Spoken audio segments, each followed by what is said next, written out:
We had stopped at reading insertion sort, and there were a few problems given. Uh, Let us start with analyzing algorithms. Analyzing an algorithm has come to mean predicting the resources that the algorithm requires. Occasionally, resources such as memory, communication bandwidth, or computer hardware are of primary concern, but most often it is computational time that we want to measure. So it may be memory, it may be the communication required, or it may be the hardware. But even with all the highest memory availability, highest communication speed, highest processing speed, computer hardware, we need the computational time. Generally, by analyzing several candidate algorithms for a problem, we can identify a most efficient one. Such analysis may indicate more than one viable candidate, but we can often discard several inferior algorithms in the process. What they are trying to tell us, there may be several algorithms for a given problem, several solutions, but we need to find the most efficient one. Before we can analyze an algorithm, we must have a model of the implementation technology that we will use, including a model for the resources of the technology and their costs. For most of this book, we shall assume a generic one processor random access machine model of computation as our implementation technology and understand our algorithms will be implemented as computer programs. In the RAM model, instructions are executed one after another with no concurrent operations. With no concurrent operations, what they are trying to tell is it is a single processor, and in a single processor, one instruction can be executed at once. Strictly speaking, we should precisely define the instructions of the RAM model and their costs. To do so, however, would be tedious and would yield little insight into algorithm design and analysis. Yet we must be careful not to abuse the RAM model. For example, what if a RAM had an instruction that sorts? Then we could sort in just one instruction. Such a RAM would be unrealistic since real computers do not have such instructions. Real computers have instructions such as add, subtract, multiply, and these are in the arithmetic logic unit in the CPU. Our guide, therefore, is how real computers are designed. The RAM model contains instructions commonly found in real computers. Arithmetic such as add, subtract, multiply, divide, remainder, floor, ceiling. Remainder, floor, and ceiling means rounding off the digits. Floor is rounding it to the highest number which is less than the given number, and ceiling is rounding it to the highest number, least number after the given number. Data movement, load, store, copy, and control, conditional and unconditional branch, subroutine, call, and return. Each such instruction takes a constant amount of time. So we don't have infinite number of different types of instructions. We have a set of instructions. We know their execution time, and we use those instructions in multiples to solve a problem. The RAM model is not the random access memory, which is a type of memory. It is a random access machine. They have just named it that way. The data in the data types in the RAM model are integer and floating point for storing real numbers. Although we typically do not concern ourselves with the precision in this book, in some applications precision is crucial.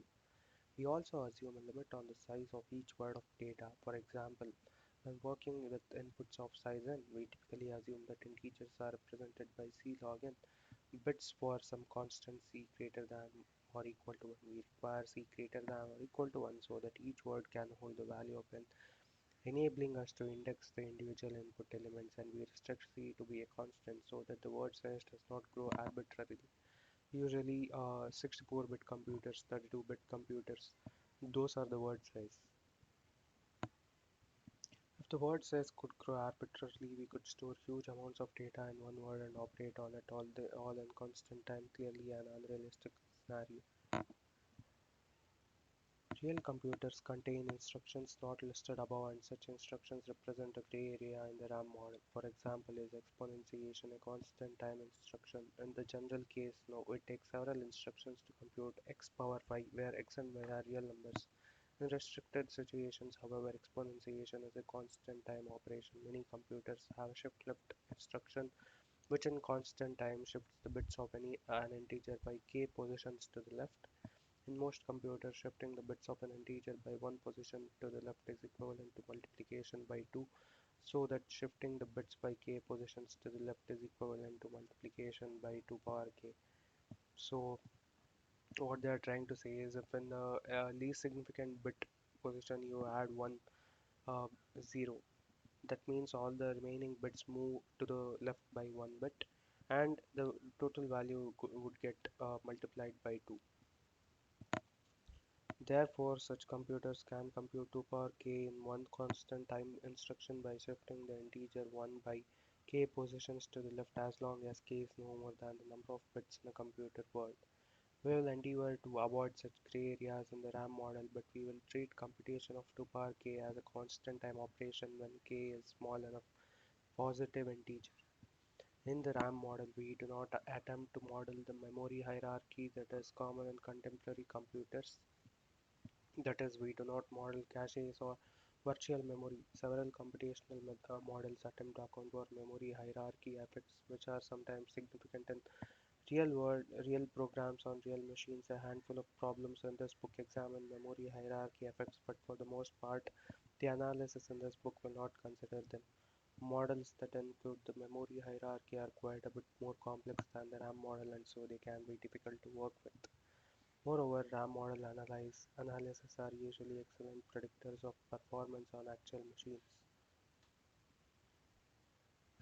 Analyzing even a simple algorithm in the RAM model can be a challenge. The mathematical tools required may include combinatorics, probability theory, algebraic dexterity, and the ability to identify the most significant terms in a formula. Because the behavior of an algorithm may be different for each possible input, we need a means for summarizing that behavior in simple, easily understood formulas. What they are trying to say is they need a method of analyzing algorithms. Each algorithm is different, each solution is different, each input is different, but we need a common measuring tool. We can't measure one algorithm with a fish and another algorithm with a gorilla. So that is what they are trying to tell. Even though we typically select only one machine model to analyze a given algorithm, we still face many choices in deciding how to express our analysis. We would like a way that is simple to write and manipulate, shows the important characteristics of an algorithm's resource requirements, and suppresses tedious details. Let us analyze the insertion sort. Analysis of insertion sort. The time taken, for those of you who missed the insertion sort video, what they're trying to do is they have given an array of numbers, and they start with the element in the array position 2. They compare it with the previous position. If it is greater, they move the element in array position 1 to the array position 2, and move the new value to the old position. And they do it in place. They do not need extra memory requirements. They are only doing computational comparisons. It is similar to sorting a pile of cards, with picking the top card from each pile with the right hand and placing it in the left hand by comparing it with the already sorted cards. The time taken by the insertion sort procedure depends on the input. Sorting 1,000 numbers takes longer than sorting 3 numbers. Moreover, insertion sort can take different amounts of time to sort two input sequences of the same size depending on how nearly sorted they already are. In general, the time taken by an algorithm grows with the size of the input, so it is traditional to describe the running time of a program as a function of the size of its input. So here the size of the input matters as well as the order of the input matters. To do so, we need to define the terms running time and the size of the input more carefully. The best notion for input size depends on the problem being studied. For many problems such as sorting or computing discrete Fourier transforms, the most natural measure is the number of items in the input. For example, the array size n for sorting. For many other problems such as multiplying two integers, the best measure of input size is the total number of bits needed to represent the input in ordinary binary notation. Sometimes it is more appropriate to describe the size of the input with two numbers rather than one. For instance, if the input to an algorithm is a graph, the input size can be described by the number of vertices and edges on the graph. We shall indicate which input size measure is being used with each problem we study. The running time of an algorithm on a particular input is the number of primitive operations or steps executed. It is convenient to define the notion of step so that it is as machine independent as possible. For the moment, let us adopt the following view. A constant amount of time is required to execute each line of our pseudocode. Line may take a different amount of time than another line, but we shall assume that each execution of that ith line takes time ci, where ci is the constant. This viewpoint is in keeping with the RAM model, and it also reflects how the pseudocode would be implemented on most actual computers. They have given a footnote with number 5. There are some subtleties here. Computational steps that we specify in English are often variants of a procedure that requires more than just a constant amount of time. For example, later in this book we might say sort the points by x coordinate, which as we shall see takes more than a constant amount of time. Also note that a statement that calls a subroutine takes constant time, though the subroutine once invoked may take more. That is, we separate the process of calling the subroutine, passing parameters into it, etc., from the process of executing the subroutine. So, for example, walk to the store and get certain items. Walking to the store every time takes a constant amount of time, irrespective of inside the store what you are buying every time. That may vary, but then walking to the store takes a constant amount of time. Assume that each execution of the ith line takes time ci.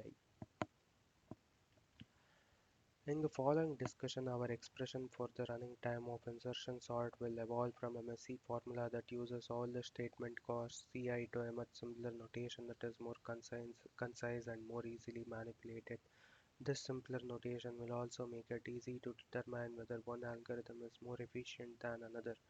We start by presenting the insertion sort procedure with the time cost of each statement and then the number of times each statement is executed. For j equal to 2, 3, till n, where n equal to a dot length, we let tj denote the number of times the while loop test in line 5 is executed for that value of j.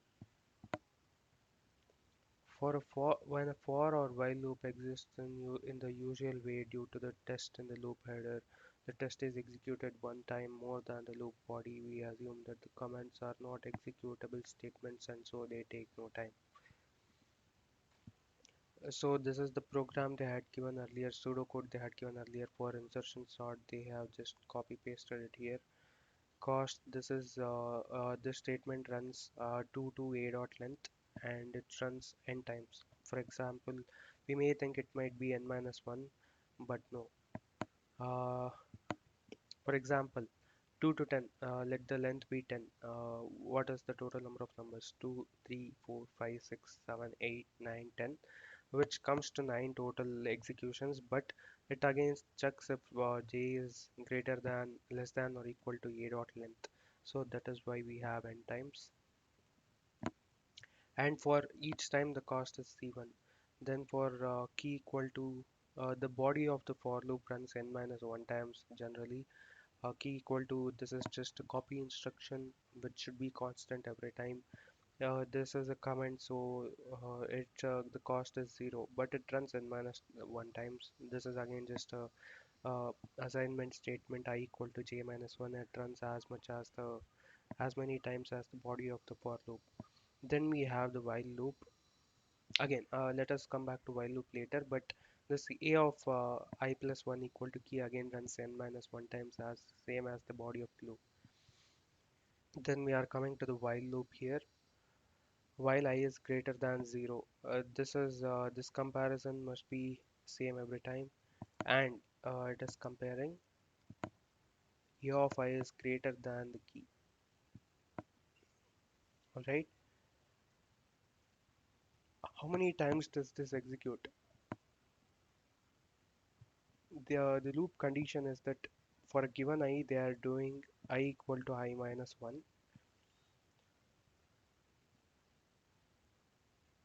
So we need to look into it deeper here. The running time of the algorithm is the sum of running times for each statement executed. A statement that takes CI steps to execute and executes n times.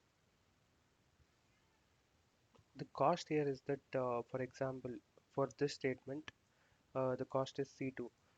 All it means is that it takes C2 times one instruction of the CPU. Is the sum of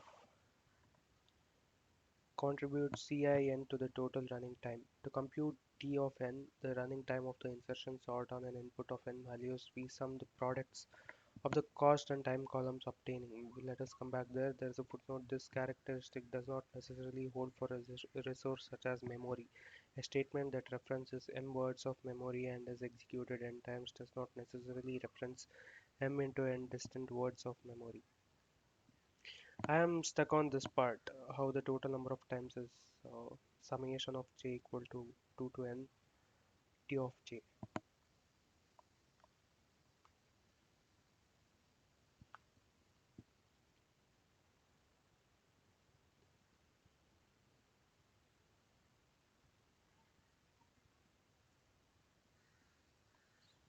Okay, what this statement means is that we are summation of j 2 to n t of j.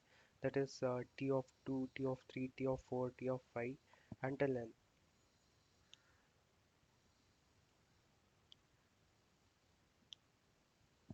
Why is that? Let's say for j equal to 2, I equal to 1. Or let us say j is equal to some x, I is equal to x minus 1. While I is greater than 0, this runs x times because x minus 1 plus the while condition checks again, so it runs x times while.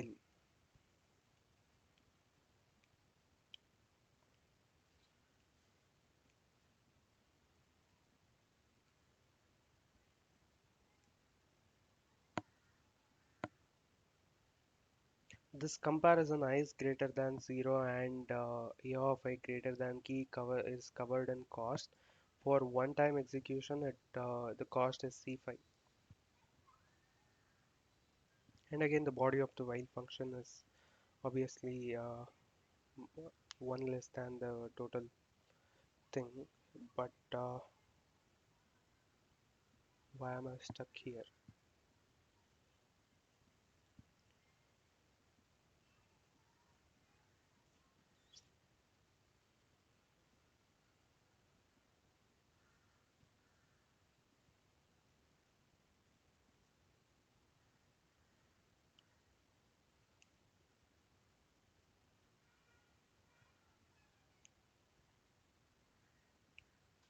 So for the before statements, for each execution, the body runs one time and total is n minus 1 times. That makes sense, perfect sense. But for each execution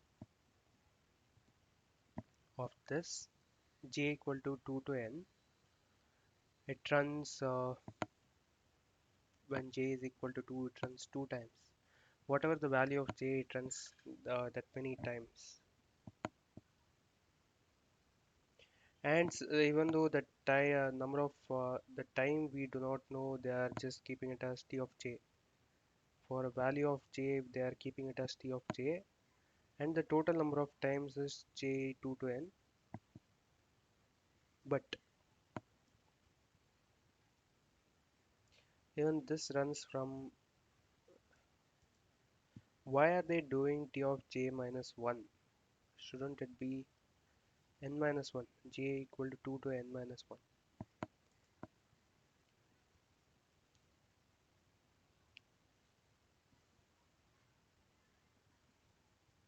Oh, I haven't understood it.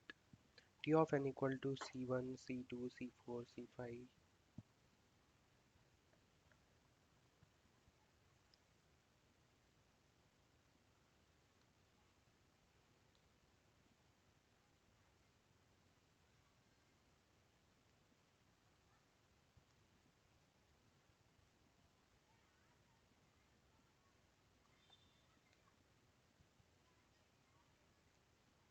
Okay, all they are trying to say is this loop runs t of 2, for example, means this time required to run the while loop 2 times, or the number of times.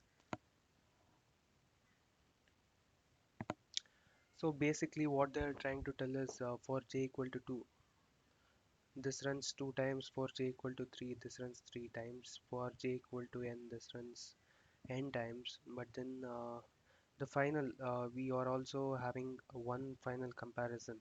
So this statement runs one more time, but this body does not run that one extra time. Okay, I guess I understood it. Okay, they are taking the sum of products for each inputs of a given size. Even for inputs of a given size, an algorithm's running time may depend on which input of that size is given. For example, an insertion sort, the best case occurs if the array is already sorted for each j equal to 2, 3, n. We then find that a of I is less than key in line 5 when I has an initial value of j minus 1, always less than or equal to the key in line 5 in. Thus for t of j, it only runs one time. The best case, when the array's input is already sorted, this runs one time for this comparison runs one time for every execution, and this does not run because it is already sorted.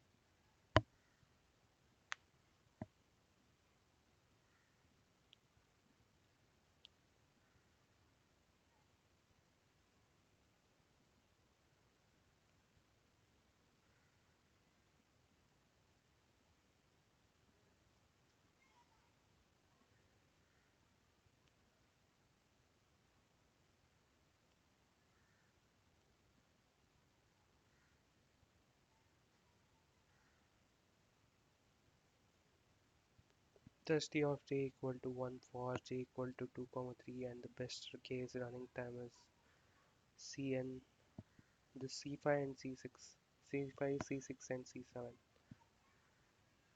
C6 and C7 goes to 0 because,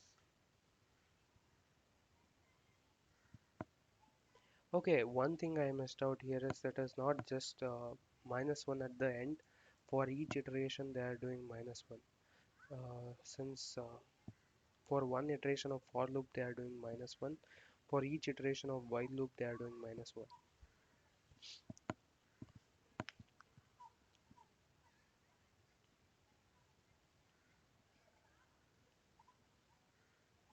Okay.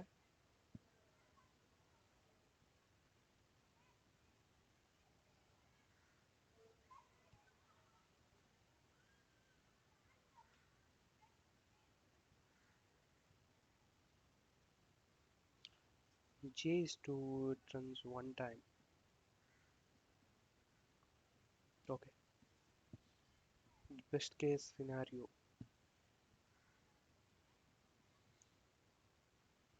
would be this. We can express this running time as E of n plus b for constant a and b that depend on the statement cos ci. It is thus a linear function of n. If the array is in reverse sorted order, that is, in decreasing order, the worst case results. We must compare each element a of j with each element in the entire sorted subarray a 1 to j minus 1, and so t of j equal to j for j equal to 2, 3, n. Nothing that how to solve these summations, nothing that we find, nothing that we find that in worst case the running time of insertion sort is. Okay, let us see how to solve the summation.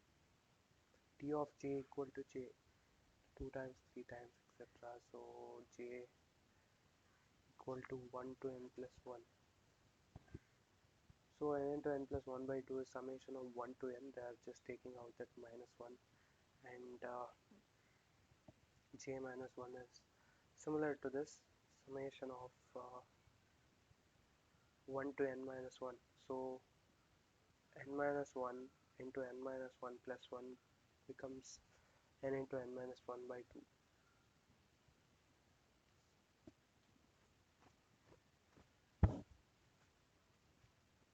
So again they are substituting the values, and they, after simplifying, this is the worst case scenario. You can express this worst case running time as an square plus bn plus c for constants a, b and c that again depend on the statement cos ci.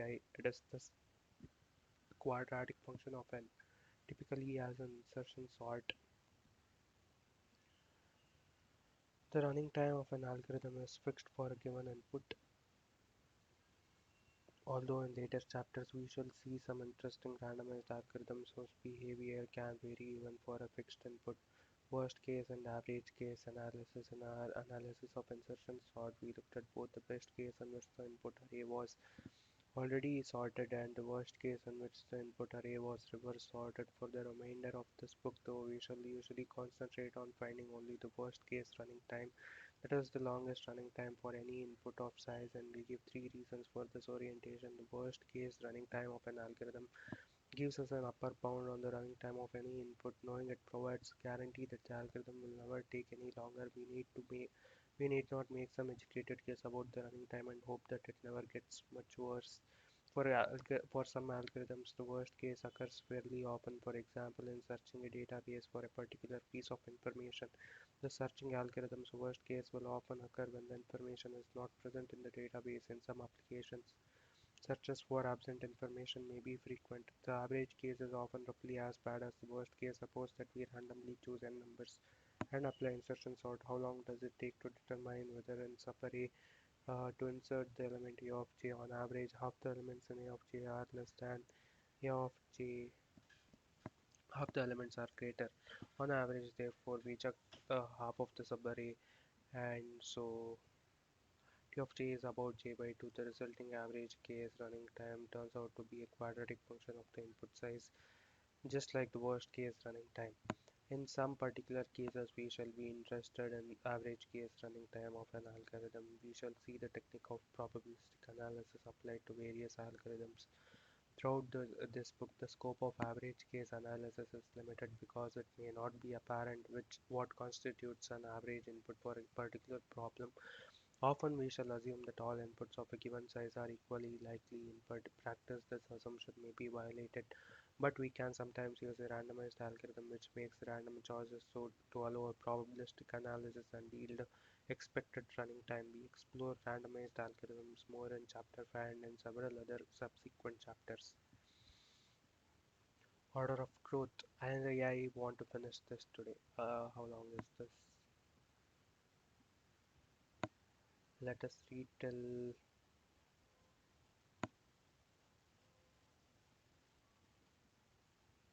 Okay, too much is there still.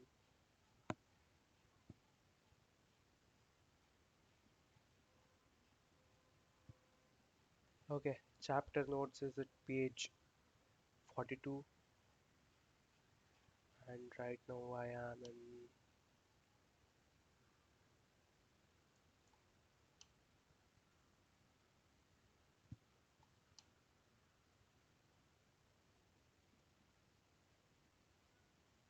Right now I am in page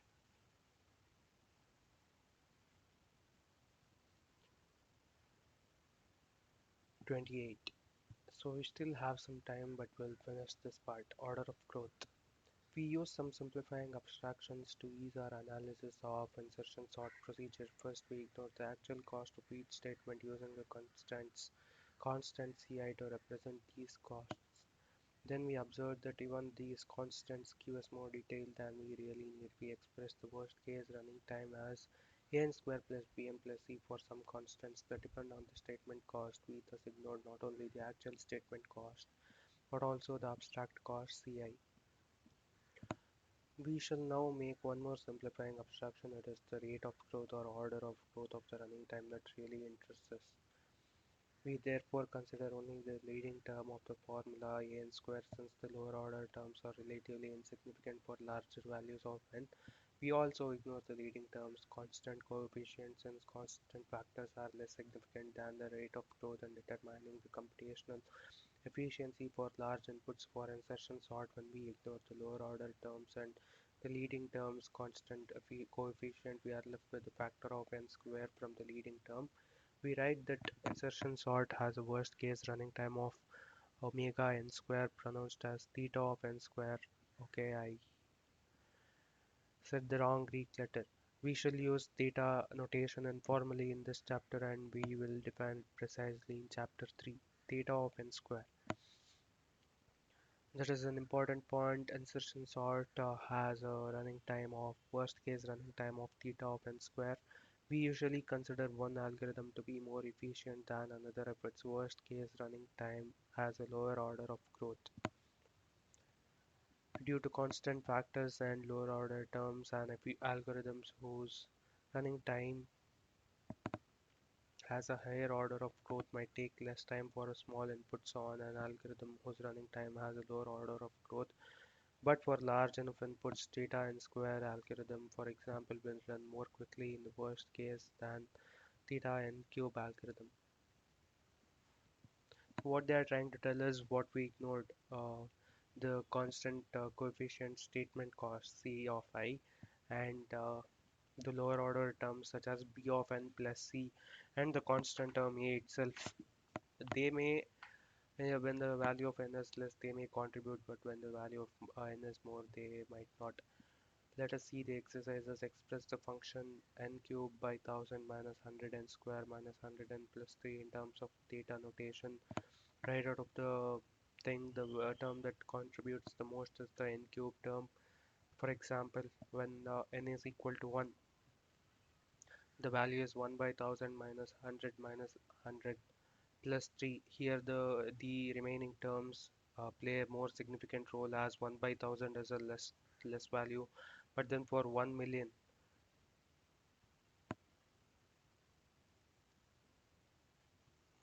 or 100 million, we see the 10 cube term is more significant than n square term.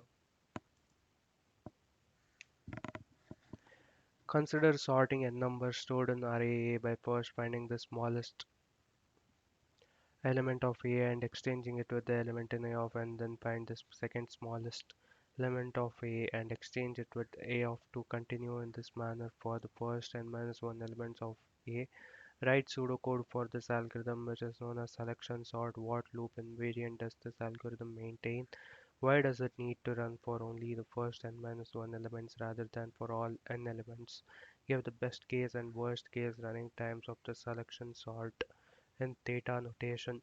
What they are trying to tell is this is another sorting technique where in a given array you find the minimum value and you put it in the first position. You find the second minimum value, you put it in second position. By the time you check for the n minus 1 minimum value, the remaining term is already larger than all the other terms, so it should be placed in the last position. The algorithm can be designed as, let's say, basically we are going from the array position 1 to the array position n minus 1, and let us take the first element as a temporary value.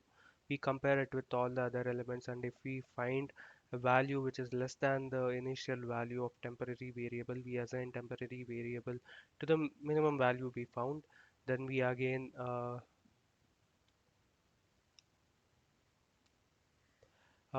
search for the array with the minimum value, and we found out. Or in newer programming languages, there are libraries to find the minimum of an array. Inbuilt library. Consider linear search again. How many elements of the input sequence need to be checked on average, assuming that the element being searched for is equally likely to be any element in the array. How about the worst case? On average, n by 2 variables need to be checked if the position is in the middle.